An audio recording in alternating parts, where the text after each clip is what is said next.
Assalamualaikum warahmatullahi wabarakatuh. Perkenalkan, nama saya Lutfi dengan NIM A24122116.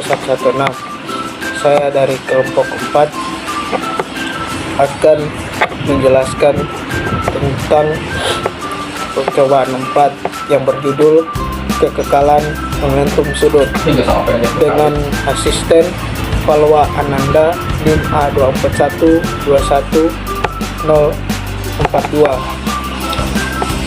Di sini kekekalan momentum sudut terbagi jadi 4. Yang pertama, tujuan; kedua, alat dan bahan; ketiga, teori singkat tentang kekekalan momentum sudut; yang keempat, jelaskan hukum kekekalan momentum sudut. Nah, selanjutnya tujuan. Tujuan itu ada 5. Yang pertama, menyelidiki kekekalan momentum sudut pada cincin yang dijatuhkan pada tiak yang berputar. Kedua, menentukan kecepatan sudut melalui grafik. Ketiga, menentukan rotasi inersial awal dan akhir. Keempat, menentukan momentum sadur awal dan akhir. 5. Menentukan energi kinetik rotasi awal dan akhir. Selanjutnya, alat dan bahan. Alat dan bahan menjadi 9. Yang pertama, sensor gerak rotani. Alat ini digunakan untuk mengukur sudut, rotasi, dan kecepatan sudut. Yang kedua, aksesori rotasi. Ini mungkin merujuk pada berbagai aksesori yang digunakan untuk eksperimen yang melibatkan rotasi, seperti roda, poros, atau penghubung. Ketiga, jangka sorong digital. Alat pengukur yang digunakan untuk mengukur panjang, lebar, dan kedalaman dengan akurasi tinggi. Keempat, spirit level digunakan untuk menentukan apakah permukaan datar atau tegak lurus.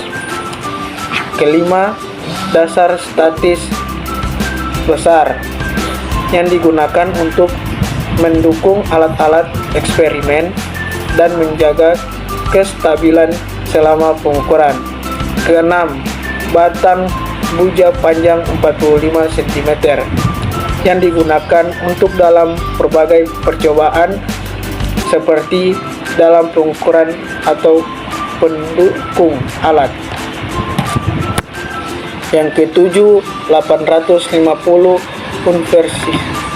universal interference yang digunakan untuk sebagai antarmuka antara sensor dan komputer, memungkinkan data yang diperoleh dari eksperimen untuk dianalisis lebih lanjut.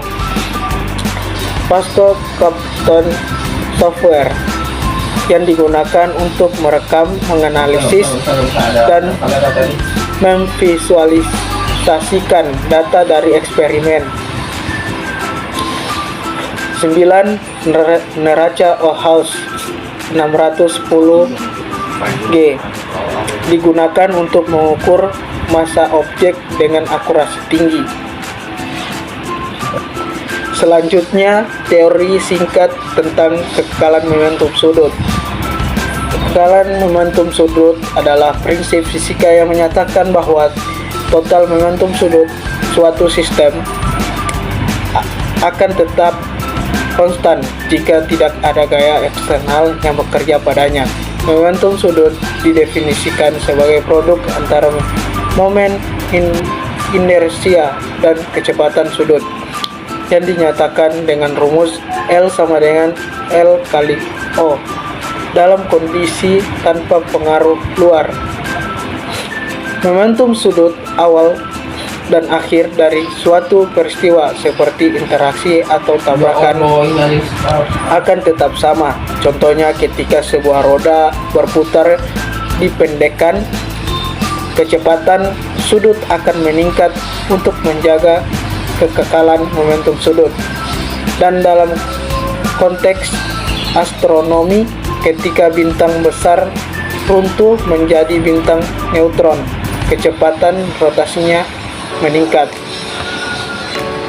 Selanjutnya jelaskan hukum kekalahan momentum sudut, di mana hukum kekalahan momentum sudut menyatakan bahwa dalam sistem tanpa pengaruh momen gaya eksternal, total momentum sudut tetap konstan. Momentum sudut yang merupakan produk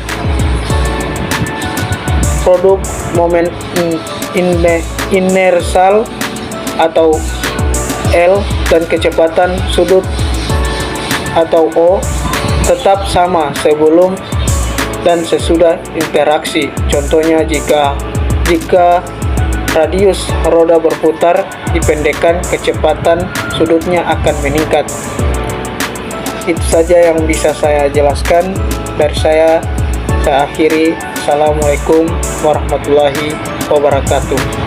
Terima kasih.